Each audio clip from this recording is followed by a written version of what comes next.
From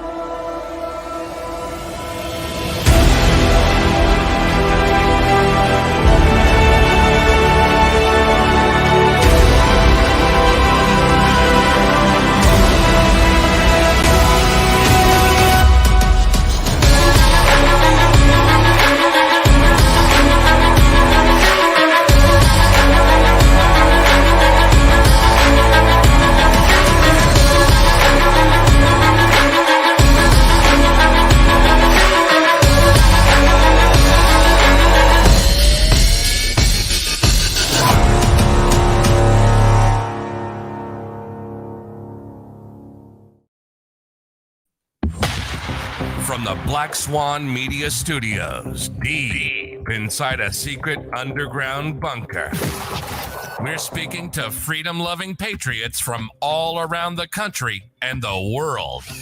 Welcome to the Resistance. This is John Crump, live.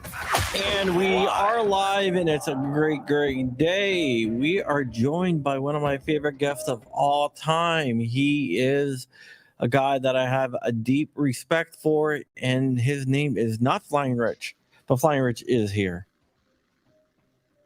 How you doing? Sorry, I can't hear you, Crump. What, are you saying something? Rich is still mad at me for what I did to him earlier. Yes. He actually hung up on me. Yes. Why'd you hang up on me? Because you're annoying. What happened is I had Rich explain something to me for about 30 minutes. That I really knew you were didn't. effing with me. I knew you were totally effing with me. Then why'd you keep on explaining it?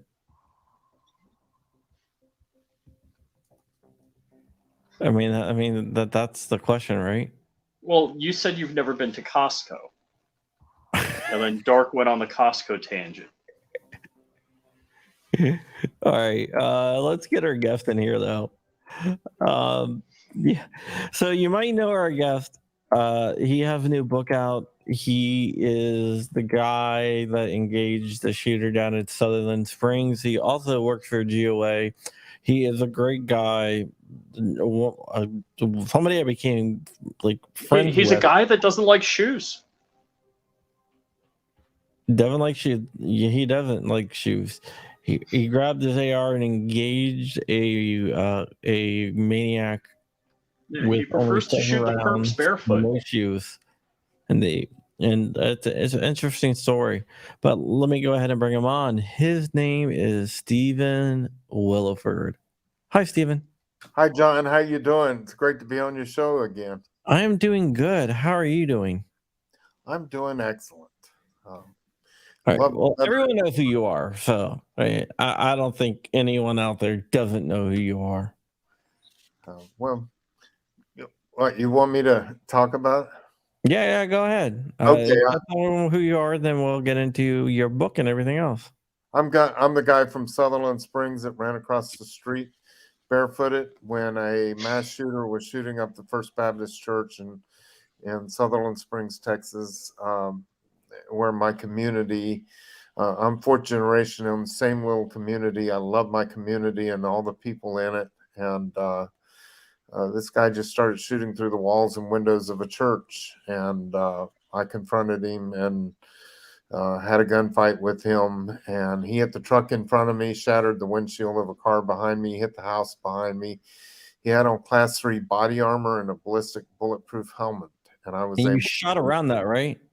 Yes, I did. I hit him in the body armor. I hit him in the left chest. I hit him in the abdomen, both in the body armor. But I waited until he turned to his side, and I was able to put one between the plates, high in his side, and I was able to put one in his legs.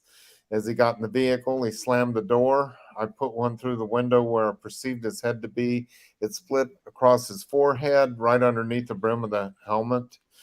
He accelerated, turned the corner, and ran away. I put one last shot through the back windshield. It went through the driver's side seat and hit him right at the left shoulder blade at about 150 yards away. And he topped the hill and out of sight. And I flagged down a truck. We chased him for 11.6 miles, and he committed suicide. People ask me why I chased him. And I said he really pissed me off. So wait, how many shots did he fire at you? I don't know. I do know that there was shots in the truck and in the car behind me and in the house. But before I ran behind the truck, he had put some shots at me while I was running at the truck. I ran to the truck for cover. And those didn't hit anything, but when I got behind the truck, he started hitting things around me. So I couldn't tell you exactly. I know that there were bullet holes in the truck and there were bullet holes in the car and the house also. So it sounds like he fired more than 4 rounds, almost 10 rounds at you. He probably did. And so not one hit you. Every round you shot hit him. Absolutely. Absolutely. Yeah. And I will tell you, if you see this much fat running, there's something seriously going on. But I was not standing around waiting for him to shoot me either. Yeah. Hey, so, let me just ask a question. Actually, ask you to tell. When the cops showed up and you had your AR out, tell us about that. What happened there? Because I think that's interesting. Well, I was at the crash site. He finally ran off the road, and I didn't know it, but he had committed suicide. And I had my rifle over the hood of the truck, and I was waiting for the police. And again, I never heard the shot when he committed suicide, but I was standing there, and it took between 5 to 7 minutes is what they estimate to get there. And I wasn't even focused down the road, and I heard a police officer come over a PA system. He said, "Driver, get out of the vehicle with your hands up." And I turned and looked at the officer, and he said it again. He keyed the mic, said, "Driver, get out of the vehicle with your hands up." And I tell people, if you're ever involved in something like this, when the police get there, you want to comply with all your heart, because that officer may not know who you are. And apparently this one did know who I was, because we were talking to dispatch. But I laid the rifle on the hood of the truck, and I started to the back of the truck with my hands up, and started walking to the back of the truck, and that officer made eye contact with me. He keyed the mic again, and he said, "Not you." And I went back over and I picked up my rifle, put it back over the hood of the car. I was 50 yards from the shooter. And I had a rifle. I only had 2 rounds left in the rifle, but he was 100 yards from the shooter, and he had a pistol, and that's all he had. And so he wasn't done with me at that moment. And he showed me more respect at that moment than I ever expected to get from a police officer. Now, let me ask you this. So you ran out, you engaged. Why did you do that? Well, because I love my community. I love the people. I'm 4th generation in a little bitty community that's under 600 total population. And I knew most of the people in the church. I knew most of the people that died that day. I grew up with these people. I know them. And when I found out that someone was shooting and murdering them, I couldn't stay in my house. So how many rounds did you load? I loaded 8 rounds, and I had 2 Wow. rounds left. I popped open a box of Federal Eagle ammo. Just popped it open, and I grabbed, and I've done that several times since then. And just grab, and what I naturally grab in my hand, because of how I grab, is 8 rounds. It seems to be consistent, 8 rounds. And I started poking them in a magazine as I was running for the door. So, a couple of things about this. One, yeah, I mean, I have loaded bags. Do you keep loaded bags now? I do, and that's one of my greatest regrets, is that I didn't have a gun ready. And I hate excuses, but I had been burglarized like 5 years earlier. Oh, yeah. And they got the only gun that was out of the safe. And for 2 months after that happened, I feared coming home to my house, and the same burglar being in my house, and this time he would have my gun. Right, right. And so I made a habit of unloading my guns and putting them away in a safe. But I understand the sentiment for sure. But I will no longer do that because that I timed it several times because I was asked to speak before the United States Senate against safe storage acts. And I wanted to be correct when I spoke. And so I practiced several times, and the fastest time I came up with running, dialing the safe, opening it up, grabbing the magazine and grabbing ammunition, sticking it in, it took me 91 seconds. Just to get the gun out of the safe. Longer than putting a loaded magazine in a gun and running. So I know I've been in a panic situation and punching nearest on the GPS while I'm flying the airplane when, stuff's going wrong, when I had a crash. It took me forever to get that done right. Like the more steps you have in the way of something simple like punching a combination on a safe. Well, this was like, I know for me, I got a push button, but I know I would do it wrong at least once. No, well, and I did get it right the first time, but even in a panic, but it still took me 91 seconds. And I tell people that's 91 seconds that I will never get back in my life.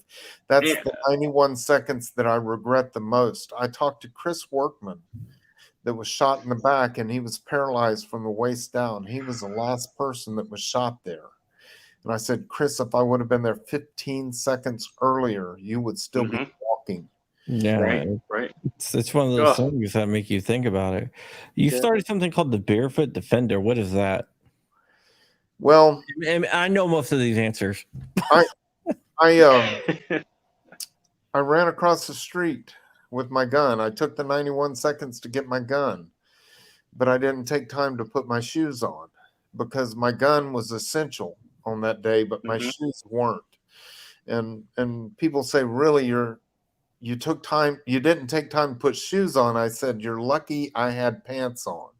Because the shots were being fired, and I realized real quickly every shot was aimed at somebody I cared about.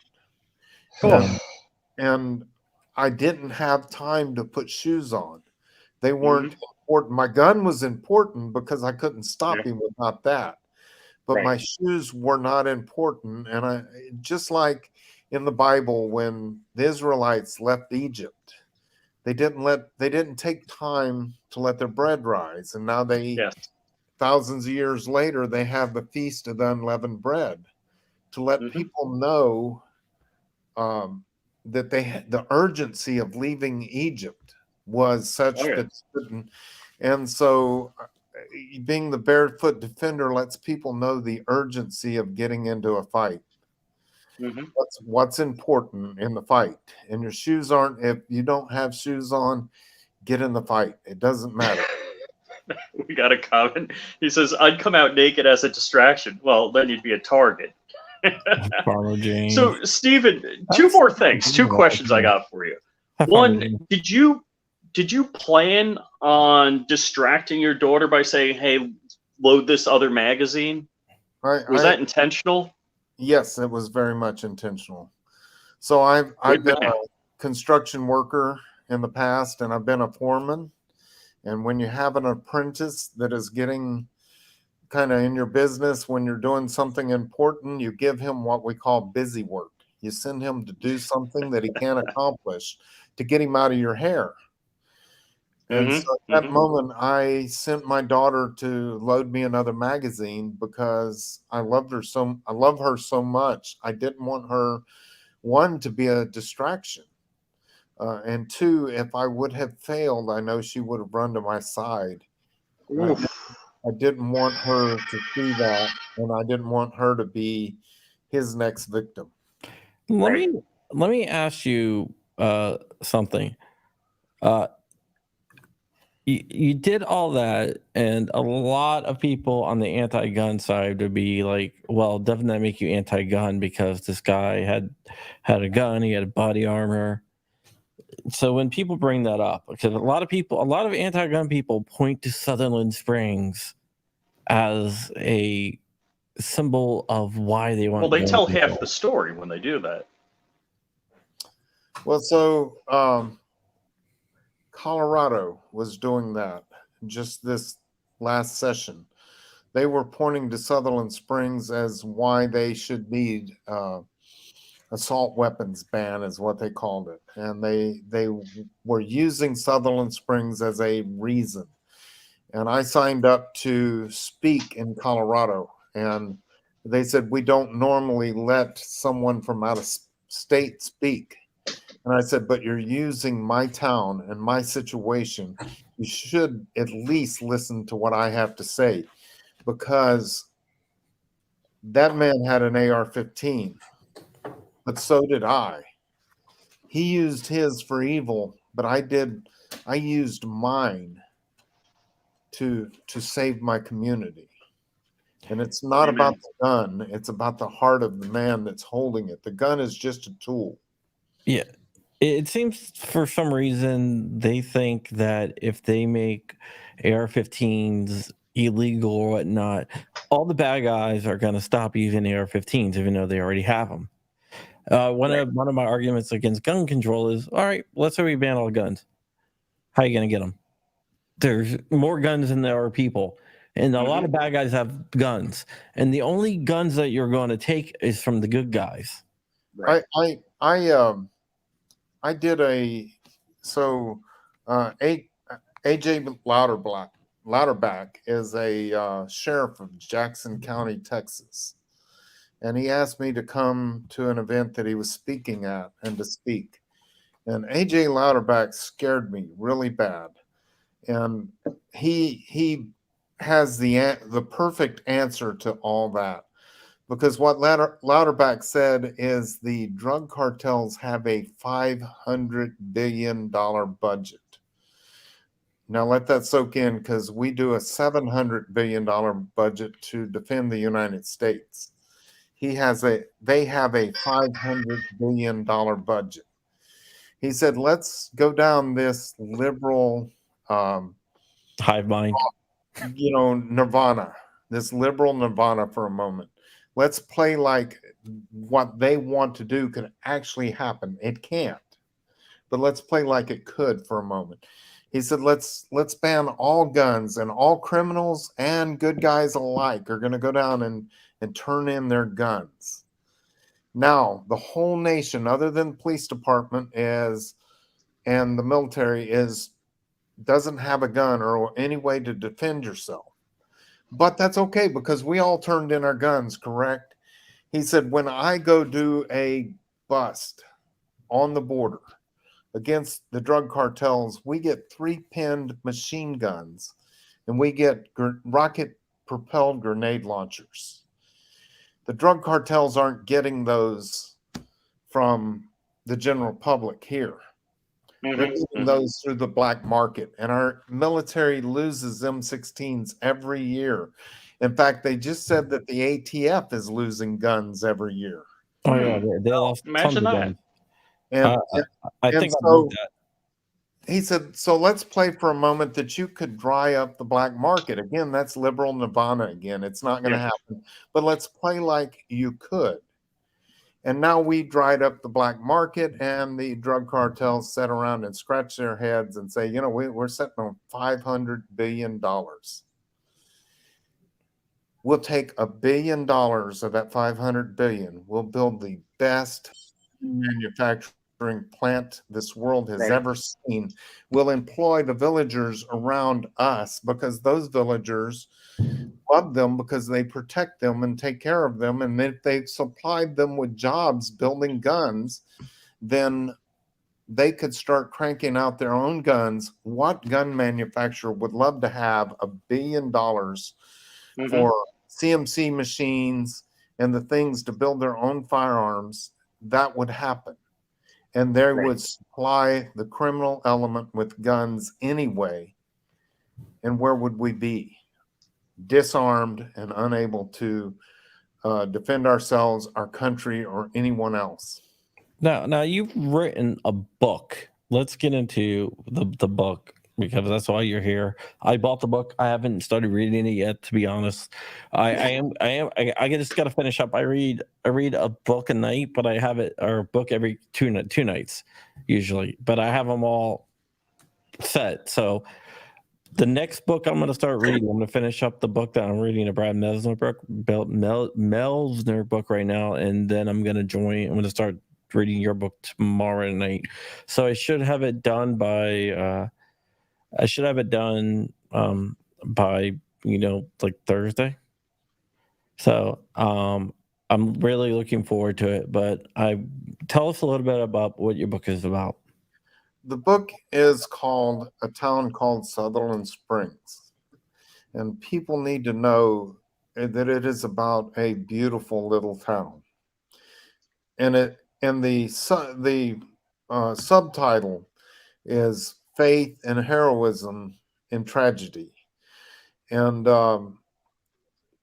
if they look at it and think of the heroism as being me, they haven't read the book, because it talks about the heroism of people like Gunny Macias, a retired Marine that was in the church, and Julie Workman, which was an emergency room nurse in the church. People like the first responders, Hank Farnett, that was the first police officer on the scene. We did interviews with EMTs that came in to a horrible situation, and even talked about the hospital that I work for, University Hospital in San Antonio, and how they received some of the victims from the shooting. The book also is almost a eulogy for the people that we lost. We interviewed the family members of the people we lost in Sutherland Springs and let the nation know what they wanted to know, what they wanted everybody to know about their loved one. And so the book is about a lot of things, and it's about my community, and it's about what a great place it is to live here. Yeah, you guys have bounced back, which is amazing. I shared the link. Anybody who wants to buy the book, you can go buy the book and the link I just put out there. So go right ahead, and I'm going to make a redirect here that's going to make it very easy to buy the book. It's just going to be cruppy.com book, and it should be active right now. So if you go to cruppy.com/book, you'll see Stephen's book, or you can just click on the link that I pasted on there. Some Stephen, people want to know if they can get a signed book. What's that? Some people want to know if they can get a signed book. Well, What's that? So GOA is going to purchase a bunch of them, and I will be going around at the events where I go, and I will be doing book signings there. GOA here. Yeah, you work for GOA just like me, so you have a connection there. You're actually hanging out a little bit. I can probably sign a bunch of those books that are getting sent to GOA. So maybe we can do something like that. Make a donation to GOA and get a book. You go sign up, be a member of GOA, which now's the time to do it. Because GOA is doing a lot of great things. With the pistol brace and stuff, GOA members have got an injunction to keep the ATF from enforcing the pistol brace to all GOA members. Please go out there and sign up for GOA. They're really working hard for you, and to everyone, Stephen can attest to this. Everybody at GOA, every single person at GOA, to the person, is a true gun guy. There's no lobbyist that went over to start doing guns and stuff like that. I mean, they're there because they believe in the Second Amendment. And if they could protect the Second Amendment and have a magic wand that makes all these anti-gunners turn into pro-gunners, and GOA would have a cause, I don't think anybody at GOA would say no. I don't want that. I would be happy if there was never a need for GOA, but Right. there is a need for it, and there's a fight that we're fighting. And I now have 8 grandchildren, my oldest of which just had her 5th birthday. So things get crazy around the Willeford compound when all the grandbabies and all 3 of my children, we all get together. It gets kind of chaotic having 8 grandchildren, 5 and under. And Yeah.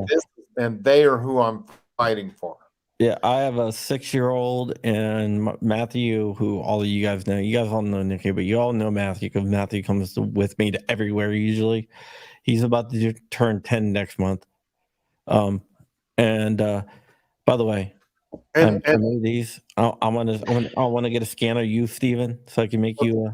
I sell these on Etsy. If you go to crumpy.com/wick, you can actually buy this. cool. So it's someone saying something about an Audible book? Yeah, like an Audible. I listen to a lot of Audible books too.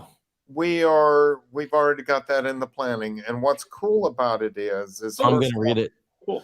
First off, my daughter graduated, or she went to Texas A&M to be a author, a writer, and I could have never have written the book myself. It's co-authored by my daughter. Awesome. And she had a 4.0 GPA at Texas A&M. Wow. Rachel, right? Yeah, Rachel. Rachel Howe is her name, and it's on the book. She's a co-author, and my son is going to do the Audible. Family affair. And cool. Someone asked me why I didn't. Is because it's such a tough read for me. I couldn't get it emotionally, and you know, I hope no one thinks I'm less of a man for that. But anyone that thinks you're less of a man than that, Steven, I'm gonna go find them and punch them in the face. You see that one thing where they did a commercial where the boxers go around and said, "Oh, you said that you could take a body shot from this guy." Because he was like criticizing a boxer that got knocked out by a body shot. The guy's like, "Yeah, I said that. I believe that." Like, all right, come on. The boxer comes up, drops. I don't know if you've seen that commercial, but yeah, I'd have to watch TV to see stuff like that. But I mean, in the door, I'm gonna go punch him in the stomach. I'm so emotionally invested in the book that I can't read it without a total meltdown. Yeah, I've heard so many good things about it. And in that way, it's kind of a tough read, you know. Sure. But it's worth reading. It's got stories in it that really matter. It's the #1 in new releases, by the way. Yeah. So you're Amazon bestseller. So here's this, Steven. There's 3 people on this panel right now. 2 of them are Amazon bestsellers. Oh, really? One of them can't read a book. One of them, yeah, I don't know if I'd say I'm functionally illiterate because it's not that I don't read, but you're good. I am such a good audiobook person, though. I'm much better at audio. Well, we've already talked to a recording studio, and we want to get my son recorded reading the book. And Cool. I listen to him read to my grandchildren all the time. He has a great reading voice.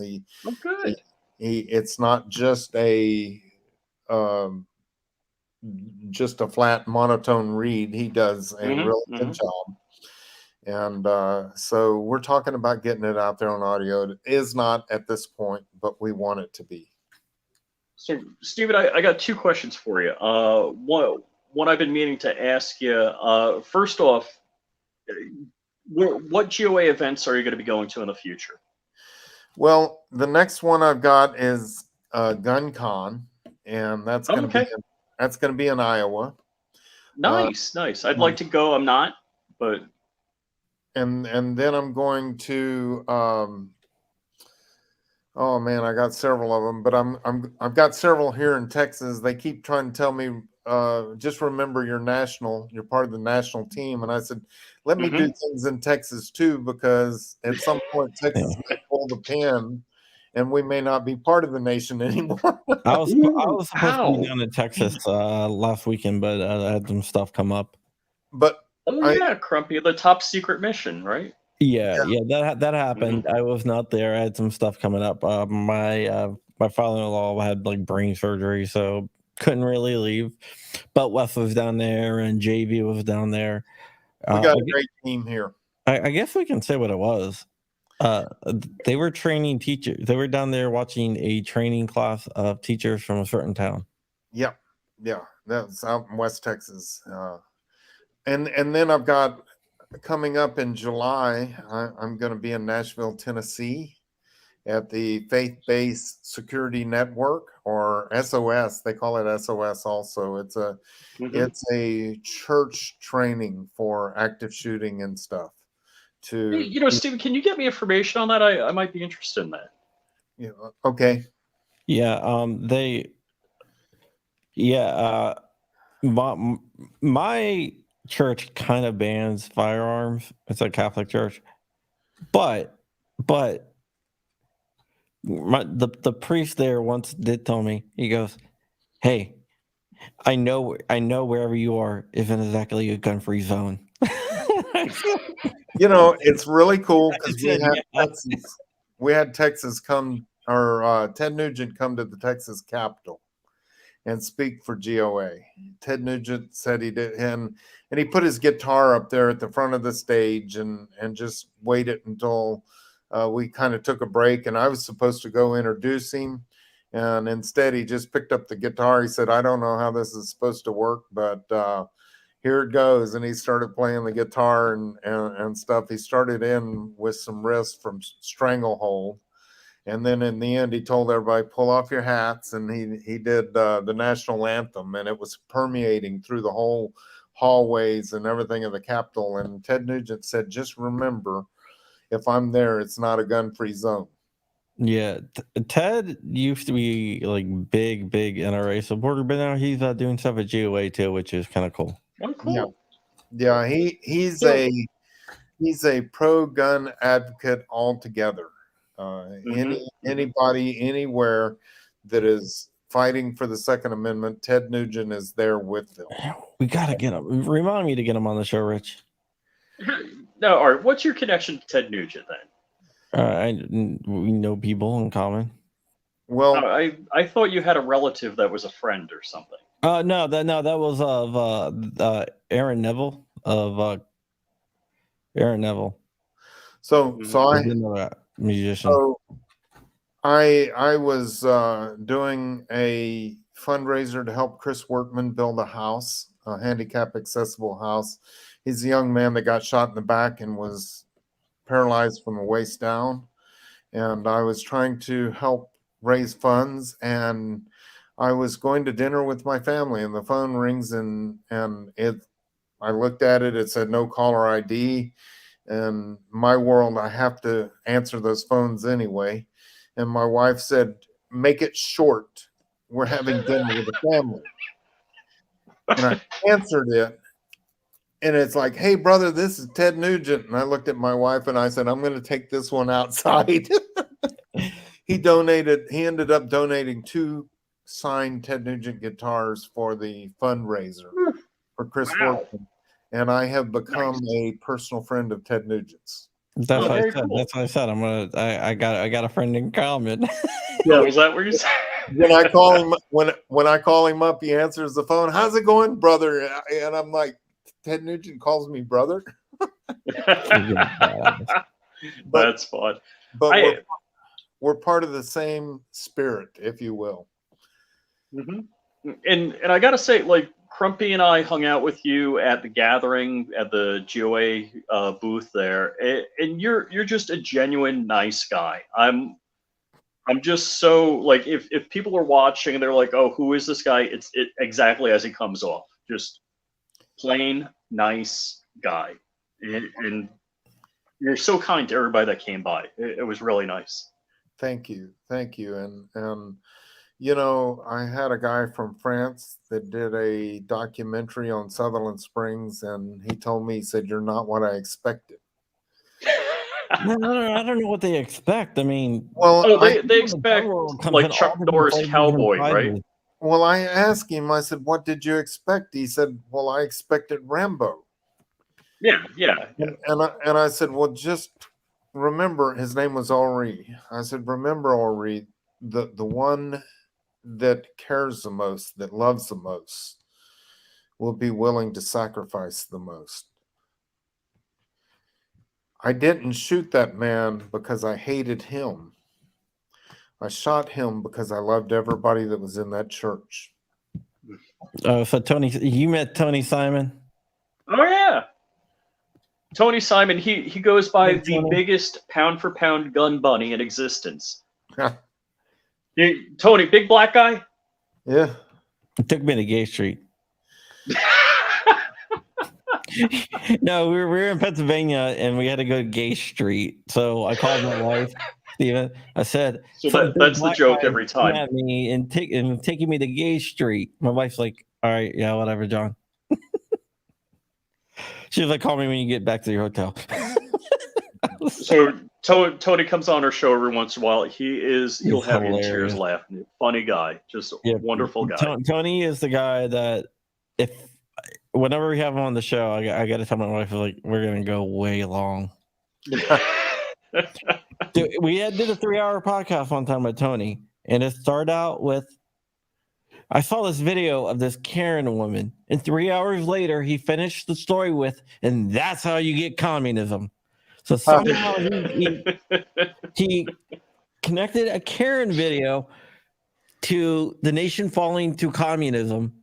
It took 3 hours, but he got to, and I have no idea how he got there. So, Stephen, the other question I've been trying to ask you, which is fine because it's part of the interview process. You're running down the street barefoot with an AR-15. How do you get a guy to stop, let you in the car, and chase the bad guy? So, this guy, his name's Johnny Langendorf. I'd never met him before this happened, but he was driving through Sutherland Springs he had a date with his girlfriend. She was in Sutherland Springs. He wasn't from here. And he was driving through, and he just happened to pull up to the stop sign the moment the shooter came out of the church and started shooting at me. He witnessed the whole shootout between me and this guy, me running behind the truck and engaging him. And when the shooter was able to get in his vehicle, turn the corner, and run as fast as he could, I ran out in the middle of the street, took that last shot, and I'm standing in the middle of the street thinking, it can't end this way. It just can't end this way. The guy's getting away. And I turned and looked to my left, and there was Johnny's truck, and Johnny was on the phone. And I ran over while he was stopped at the stop sign, and I tapped on the window and said, "That guy just shot up the Baptist church. We have to stop him." And I tell people all the time, any sane person in this world would have just stomped on the gas and left me there at the stop sign. But this is Texas we're talking about. We're not known for our sanity. I thought that was Florida, but you guys got up to some high rates of speed, if I recall. You guys got up to some high rates of speed in the pickup truck. Yeah, it had a 6.2 liter V8 Hemi in it, and he told the media that he was doing over 95 miles per hour. I'm going to tell you, I was, they have the little bar up here that you hang on to. The OS bar. Yeah, I was hanging on to that bar, and I was white knuckling it. Because he was splitting cars and traveling at a very high rate of speed. I don't know what top speed on one of those pickups are, but I do know I was moving on. The 6.2 Hemis, I mean, they can get well over 100 miles an hour. Yeah, and he wasn't sparing the horses either. And and I tell people that when we caught up to where we could see him, I looked at him and I said, you know, if you catch him, you're going to have to put him off the road. And Johnny had not even said a word to me at that moment. But when I told him that, he turned and he looked at me and he said, "Yep, I already figured that." And he was probably thinking in his head, you know, I always wanted to try a pit maneuver. Yeah, from what you've told me, it seems like that's that type of guy. This question might be a little bit hard. I don't know if anybody's ever asked you this, but what would you have done differently? Well, I would have had a loaded gun at the ready, to be there even sooner. I might have had shoes on if I would have known it was going to happen. Right. Some track shoes. But no, I regret not having a gun ready, and that's my biggest regret. And I don't, you know, I can't change the past, but what I can say is that when I wake up in the middle of the night and I think about it, I know I did everything that I humanly possibly could have done to stop it as quickly as possible, and I can sleep at night. And I don't know that that can be the same said about the officers at Uvalde. I Yeah, don't. that was ridiculous. I mean, they just sat there and waited, and then somebody wanted to go in, and they tried to arrest them. Well, with respect, Stephen, I'm going to disagree with you. I don't think these people have a conscience, and I think they're sleeping like babies. Oh, I don't believe that. I don't believe that. I believe that when they hear the shooting at night, I pray for them, because I believe that when they hear the shooting in the middle of the night and they know that children were trying to call 911, still alive in there, and they ran down the hallway, and when they got shot at, they scampered back like a bunch of rats. I believe that at night they will think about that and they will regret their decisions. Uh, I truly believe. People ask me how I could do what I did, and what I will tell you is, and people said it wasn't your fight. Why did you get into it? And I say it was my fight. And what I truly believe is we all die. Everyone that's listening today, I got depressing news for you. You'll die someday. And it's not about how you die, but it's how you live that matters. I'm gonna upload my brain to a computer. What's that? I'm gonna upload my brain to a computer. Just joking. Yeah, But I mean that's a great point. That's a great point. It is about how you live, and you live the way you preach, which is unusual. Usually, we see people, say, "Do as I say, not as I do." But you live the way that you advise other people to live. well, I live with no regrets.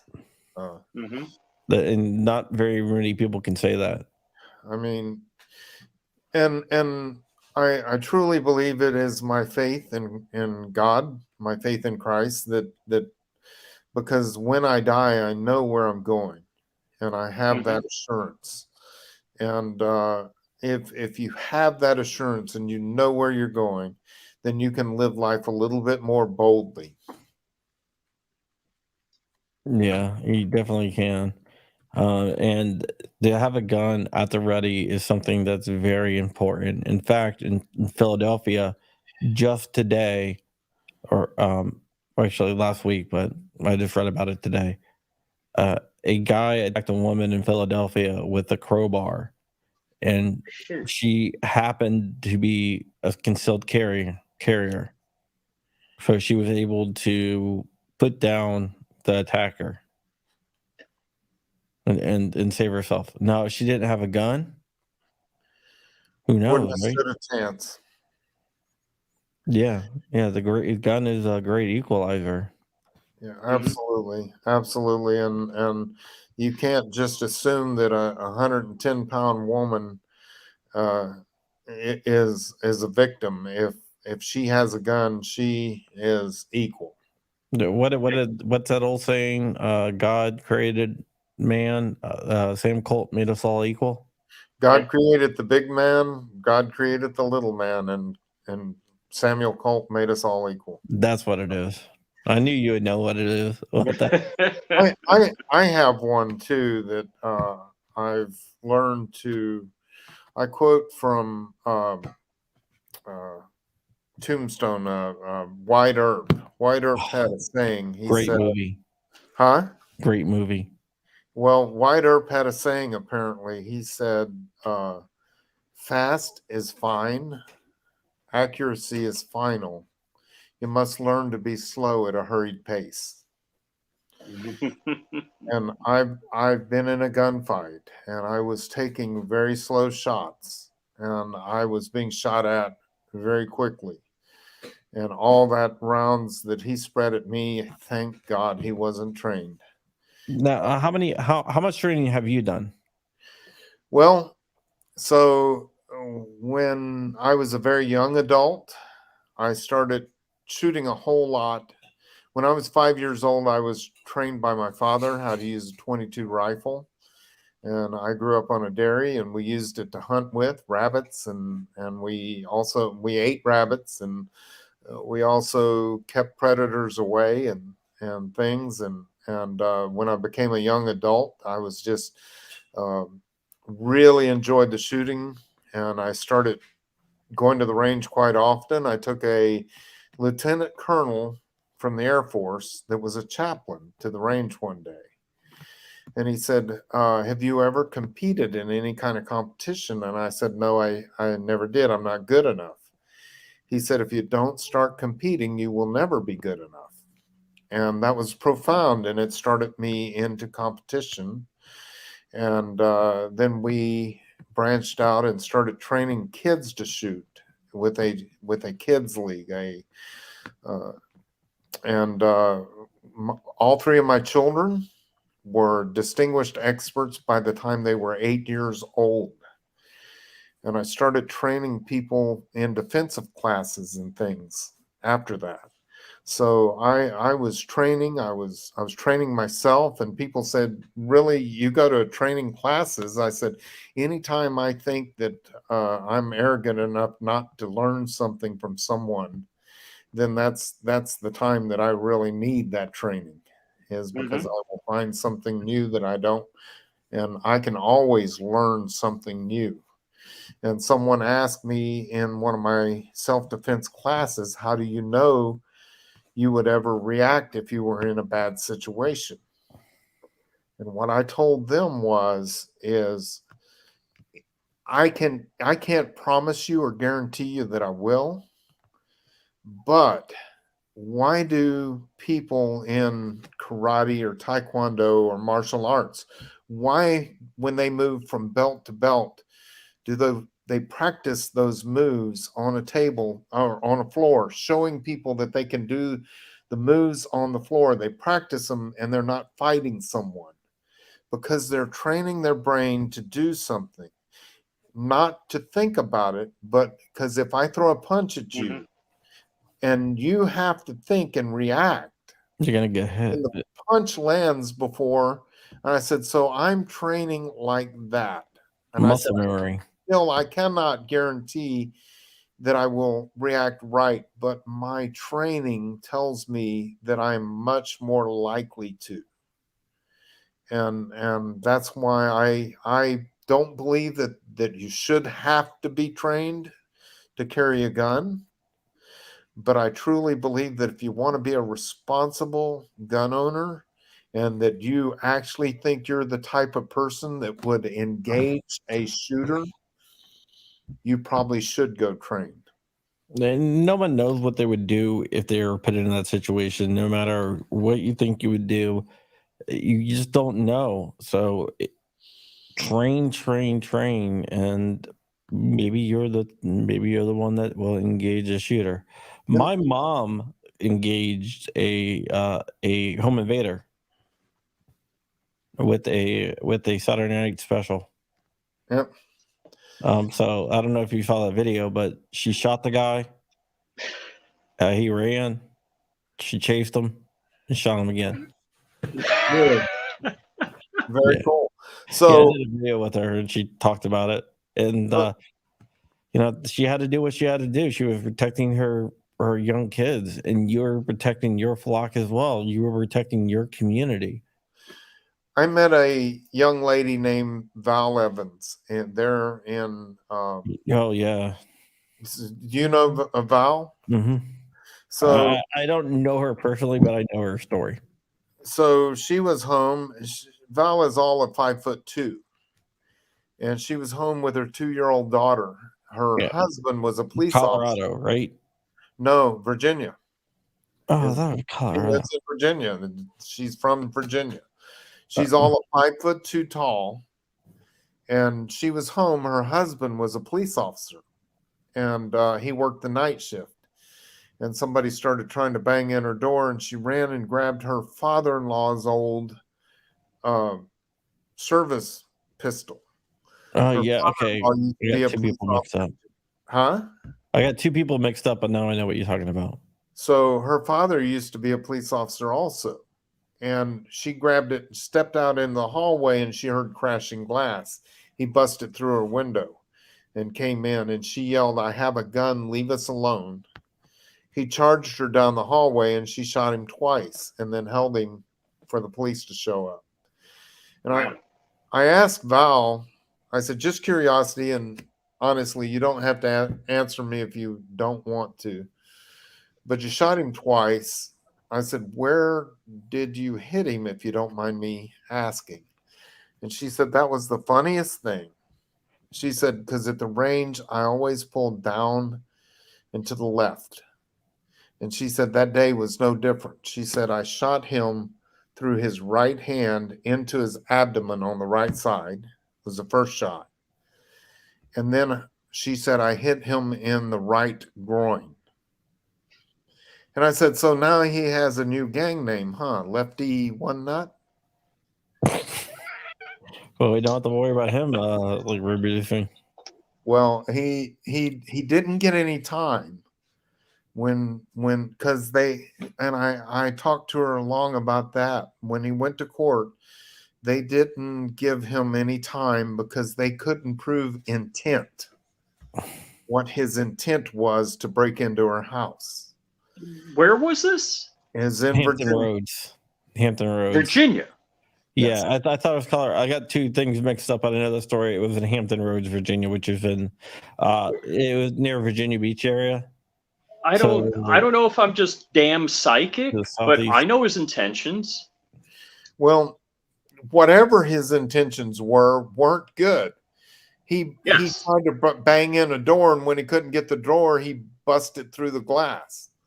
I don't care what his intention was at that point. He broke into her home, and it was her and a 2-year-old daughter in the house without anything but her gun to take care of her. And she is the sweetest, most soft-spoken person you will ever hear from. And so there's no B&E charge. It's just like, we don't know what he was doing. You have a nice day. Yeah, it's crazy, right? There's some liberal dumbass prosecutors in Virginia, I'll tell you that. I'd say what I'm thinking, but I don't think YouTube would appreciate it. No, it's just it's ridiculous. But I don't think he'll ever do that again. I'm pretty sure. She said that he walks with that address. She said that he walks with a limp because the round is stuck in his spine. The one that went into his abdomen stuck in his spine. Oh, wow. And so he's walking with a limp today. It's a reminder what not to do. What do they say? Mess around and find out? Yeah, that's what I was about to say. I was going to say he effed around, and I think he found out. Yeah. So he may have gotten taught a valuable lesson, and he got out with his life, and so he ought to be happy about that. Yeah. I mean, it's crazy. Steven, are you going to SHOT Show? Well, I went to SHOT Show this last time. I didn't go. I didn't want to go. I came back with the SHOT Show bug, and for a week after that, The SHOT Show bong? The bug. It was. I came back with and they tested me. It wasn't COVID. It was the flu. It was just a straight up flu. And for Yeah. a little over a week, I was, and everybody talks about the SHOT Show bug, and it's I got a different kind of SHOT Show bug.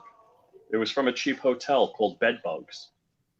oh, oh man, yeah, no, I didn't get that. It wasn't that cheap of a hotel.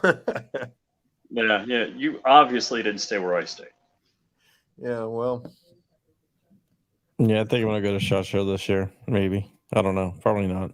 You do that every year. I'm done. I'm sick of it. SHOT Show is crazy, and I Hey. probably put 10 miles on my feet a day. Oh yeah. 2 Oh, years yeah. ago, Yeah. I was going to go, but I got COVID the day of SHOT Show. The day I was leaving. No, you got COVID as the Uber was pulling up at your door. Yeah, I was like, I don't feel really well. Maybe I should take a COVID test. The COVID test was positive. I'm like, cancel. SHOT Show was ridiculous. It was crazy. Never seen anything quite like it before. Yeah, you've been to a lot of events now. What's that? You've been to a lot of events. It seems like every single time in all our meetings at work, at GOA, you're like, yeah, I got this event coming up. Then I'm going to be here. I'm going to be in Pennsylvania. I'm going to be in Texas. I'm going to be in South Carolina. Yeah. Well, I that's what I do. I speak for GOA. I do speaking events. I've been invited to the Safari Club convention this year, and it's going to be held in Houston. And it's National Safari Club, and they asked me to speak there, and what an honor that is. Going to get to speak with a lot of contributors for Safari Club and stuff, and I got GOA a booth there. So, Yeah. What made you choose GOA over the other gun groups? well, and that's real honest, and I kind of use it as an analogy when I talk to people, because we talk about the NRA. Well, the NRA is a 2,500 pound ox pulling a cart, and GOA is a 1,500 pound ox pulling a cart, and GOA is pulling all of the weight on the cart, and that's it. We're pulling all the weight. And we're okay with the NRA being out there, and we're okay with them just walking along beside us, because the taskmaster, the politicians, and the media are cracking that whip on that 2,500 pound ox, and they're focused on the 2,500 pound ox. The whole time we're doing all the work. Yeah, Aiden's doing. We have the director of federal affairs, Aiden Johnston, and he is a bulldog in Congress. I talked to several different congressional members, and they're like, "Oh yeah, you were GOA." I was like, "Yeah," because they know me from Array for Amaland. But when they find out that I work for GOA too, they're like, "You must know Aiden." And I was like, "Yeah." They're like, "He's ruthless." Well, and see, that's the thing to me, is because with my story, I could work with just about any one of them. Mm-hmm. But I choose to work for GOA because I don't believe in compromising. And that's it. We need to get back to not compromise, because what they're calling compromising isn't compromising anymore. It just capitulation. Like huh? It's capitulation. Well, yeah, it's like, we're going to take this, this, and this, or we'll compromise with you and just take this. Until next week, when they take a little bit more, and then the week after that. And we didn't get anything back for it either. Our backs are against the wall. It's time to stop compromising, negotiating, and things like that. It's time to start taking things back. And that's what GOA is doing right now, is we're protecting the rights we still have and regaining rights that we have lost. And people need to understand that. And they say, well, y'all just don't compromise on anything. No, we don't. We've done, this nation has compromised way too much. Amen. and we don't compromise. And that's why, especially at this moment in time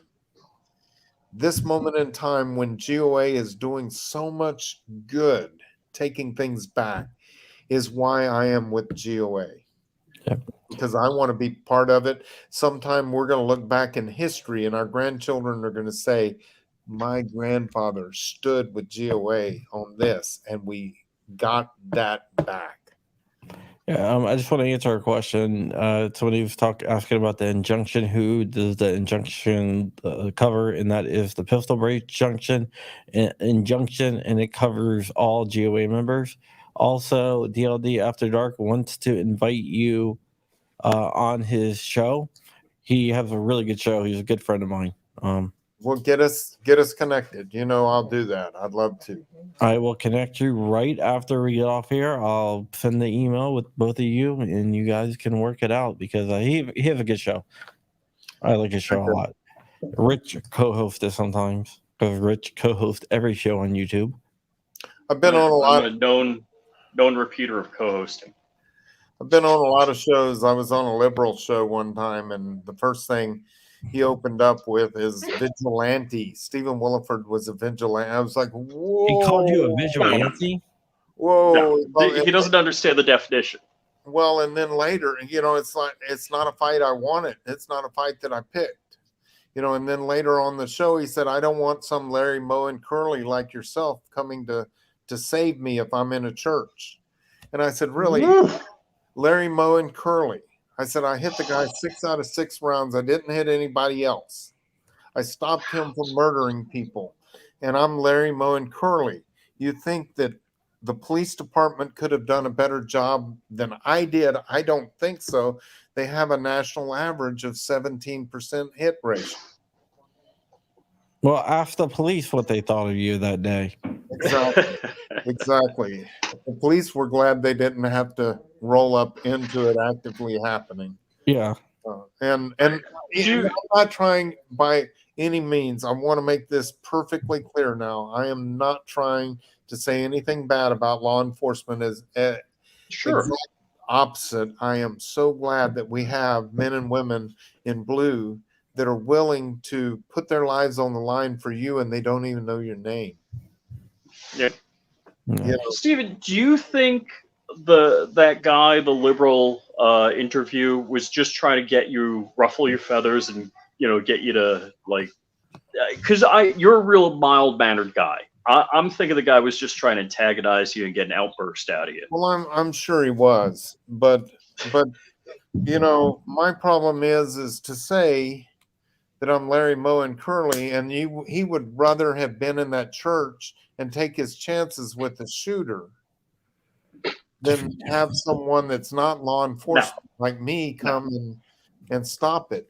I call BS. I told there are no atheists in foxholes. I call BS on this. Yeah, exactly. No, he would be begging you to take a shot. And Joe Biden himself, after it was over, they interviewed him when he was still vice president, and Joe Biden said, well, he shouldn't have even had that gun. I guess he wasn't vice president. Trump was, but he said that I shouldn't have even had the gun that I used. And I tried to get in on a Biden rally one time. Silly me.